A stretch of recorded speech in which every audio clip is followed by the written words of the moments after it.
Hello guys, आज हम bottom heat technique के बारे में जानेंगे। और ये टेक्निक मैंगो में किया जाता है कटिंग्स में रूटिंग लाने के लिए। Bottom heat technique first time IARI में डेवलप किया गया था रेडी एंड मजूमदार के द्वारा 1975 में।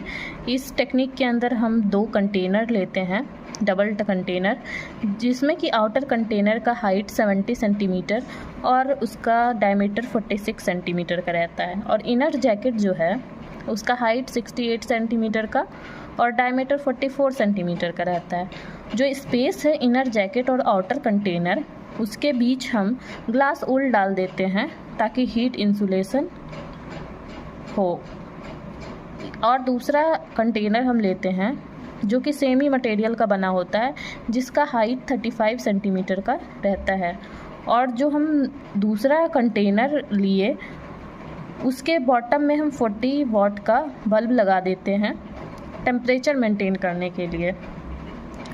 जो अंदर का कंटेनर है उसमें हम फिर रूटिंग मीडिया फिल करते हैं। रूटिंग मीडिया में हम एक पार्ट स्फैग्नम का डालते हैं, एक पार्ट सैंड रहता है और एक पार्ट ग्रिट का डालते हैं। उसके बाद हम उसमें नॉन लीफी हार्डवुड कटिंग को प्लांट कर देते हैं।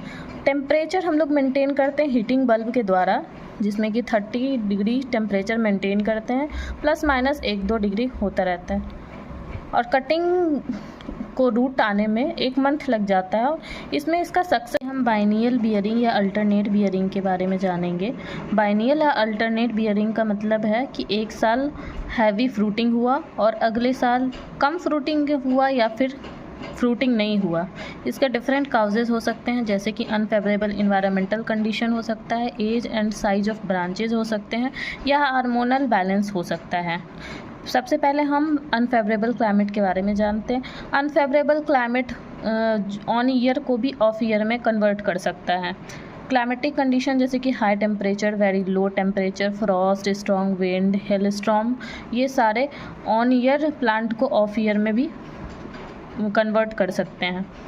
Age and size of branches के बारे में जाने तो ब्रांच ऑन ईयर में अगर कोई भी ब्रांच हो किसी भी साइज का या मैच्योरिटी का, वो फ्लावर बर्ड्स देते हैं, लेकिन ऑफ ईयर में मैच्योर ब्रांचेस भी फ्लावर नहीं दे पाते हैं। तीसरा, hormonal balance, high level oxygen और इनहिबिटर का और लो सब्सटेंस जैसे कि जिबरेलिन, ये फ्लावरिंग के लिए इम्पॉर्टेंट है।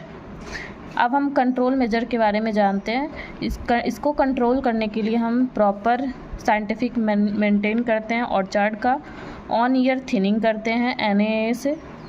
केमिकल कंट्रोल में हम इथरल का स्प्रे कर सकते हैं, पैक्लोबेट्राजोल का, जो 5 से 10 ग्राम पर ट्री डाल सकते हैं। 1 से 2% KNO3, 6 से 8% कैल्शियम नाइट्रेट, ये सब हम डाल सकते हैं। प्रूनिंग करते हैं फ्रूटिंग सूट्स का और proper opening of top of the tree. Grow कर सकते हैं हम रेगुलर बियरिंग वेराइटीज़ को, जैसे कि बेंगलोर, रुमानी, नीलम एंड ऑलमोस्ट सारे हाइब्रिड्स का हम प्लांटिंग कर सकते हैं।